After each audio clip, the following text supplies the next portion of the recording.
Saisi par une plainte du ministre de l'économie Jean-Marie Kalumba contre le journaliste Pero Louara, DG de la chaîne YouTube CPL TV, le tribunal de Père a, dans une audience datée du 11 février dernier, reçu les plaidoiries de deux parties afin de statuer sur cette affaire.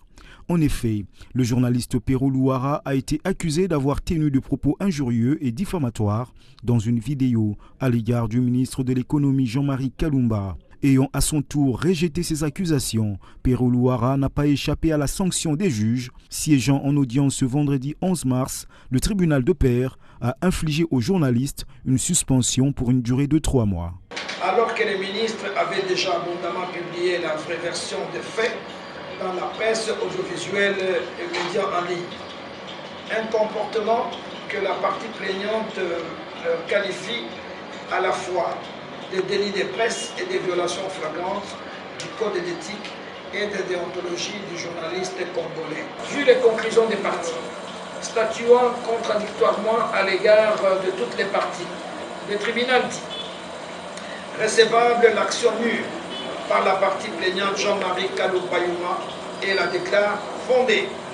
En conséquence, condamne à la peine de suspension de 3 mois du journaliste Pero Louara le tout manquement au devoir de neutralité dans l'exercice de son métier, de délicatesse, d'exactitude et d'avoir déformé l'information prévue et punie suivant l'esprit et la lettre des articles 2, 3, 5 et 9 du Code d'éthique et de déontologie du journaliste congolais. Nous venons de vous révéler ici que le gouverneur de province a perçu 12 millions de dollars avec la DGRNK. Le gouverneur de province a reçu au moins 3 millions de dollars de Kinshasa. Et au total, il a reçu 15 millions de dollars. Qu'est-ce qu'il a fait de 15 millions de dollars à province?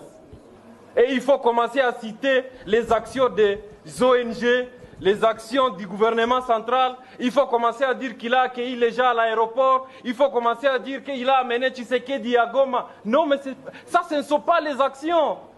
Monsieur le gouverneur, où sont les 15 millions de la population du Nord Kivu?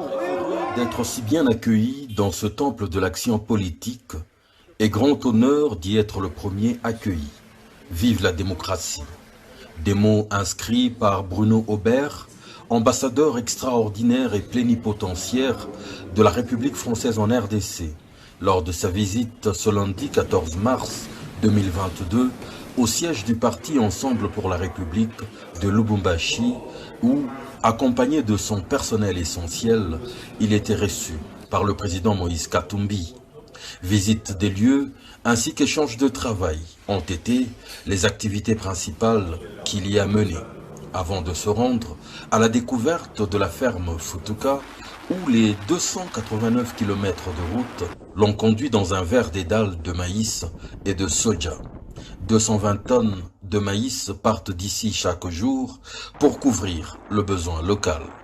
Il a également visité l'abattoir moderne de la ferme avant de s'attarder sur la Katumbi Football Academy, où il a découvert le travail en profondeur effectué sur la jeunesse du pays.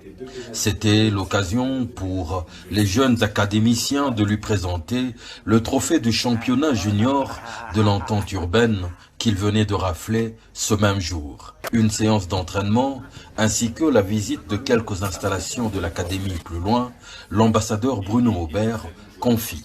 Une très belle réalisation et qui a l'avantage de donner au Katanga de contribuer finalement à l'autonomie. Nous avons été très bien reçus. J'ai l'honneur d'avoir été le premier à être accueilli dans ce temple de l'action politique, ainsi que j'ai pu l'écrire.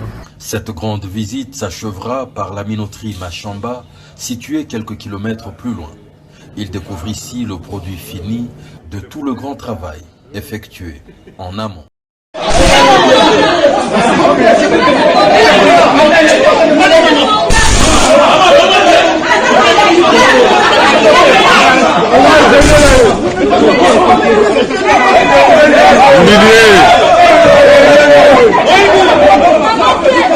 Mais il interfère injustement dans la justice parce qu'il refuse l'application d'un arrêt. C'est ça interférer.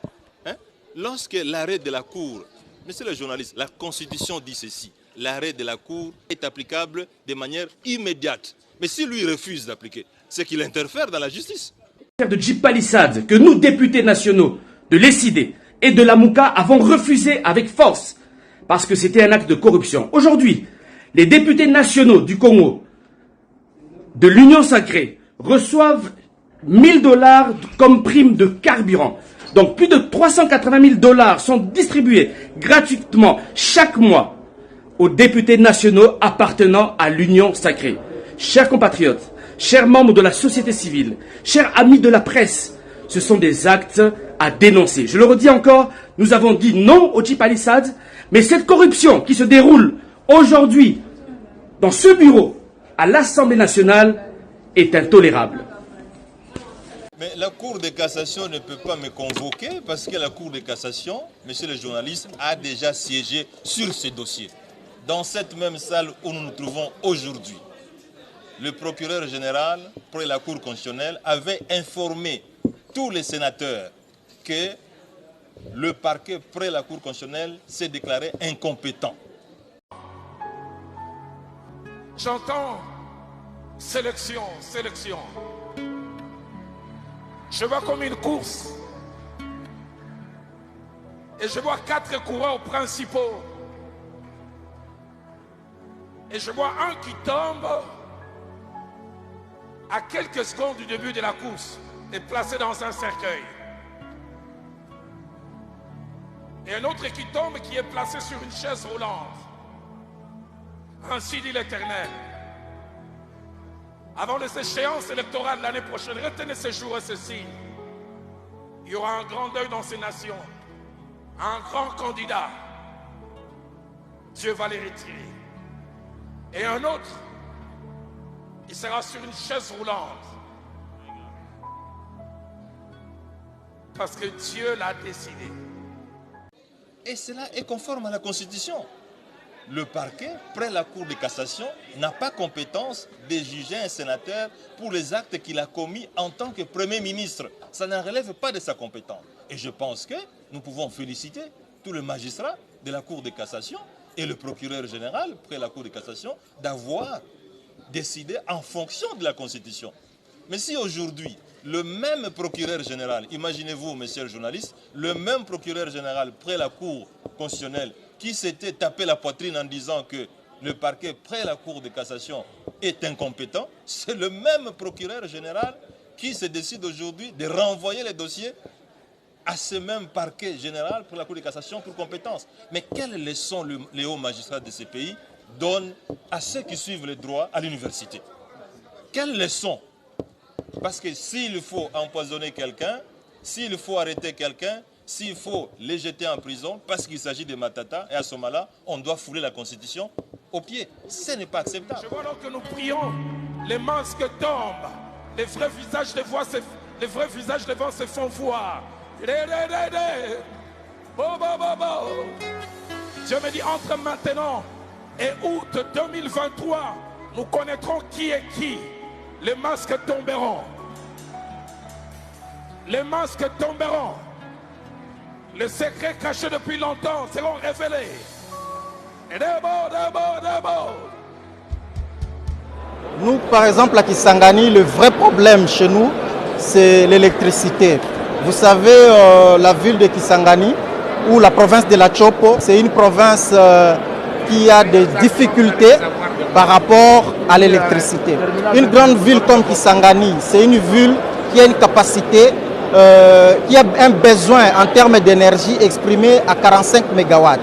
Mais nous avons une centrale hydroélectrique qui n'arrive même pas à produire même pas 10 MW d'électricité. Donc il y a déjà un problème d'électricité grave à Kisangani. Vous avez été informé que la ville de Kisangani avait fait pratiquement 4 mois sans électricité. Et nous pensons que le vrai problème prioritaire de Kisangani, c'est l'électricité. Merci.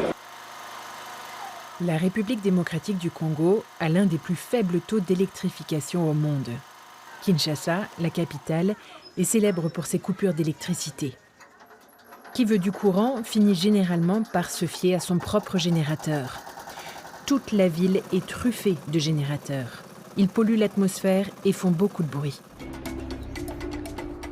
Francis Kalonji voulait de l'électricité verte qui soit disponible sans interruption. Le jeune homme de 22 ans s'est mis à construire une éolienne dans la cour de la maison familiale. Il a tout conçu et financé lui-même. Diplômé en génie mécanique, Francis Kalonji s'y connaît en invention.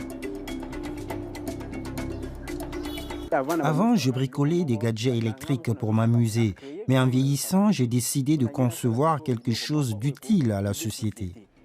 Le jeune homme a construit sa turbine éolienne à partir de composants peu coûteux et disponibles dans les magasins de Kinshasa. Francis Kalonji a découpé chaque lame de rotor dans une simple gouttière en PVC. La turbine produit 200 watts d'énergie électrique, sans bruit ni gaz d'échappement. Cela suffit pour éclairer la maison et recharger un téléphone portable. Désormais, Francis Kalonji voit plus grand. Sa prochaine éolienne sera assez puissante pour approvisionner ses voisins en électricité.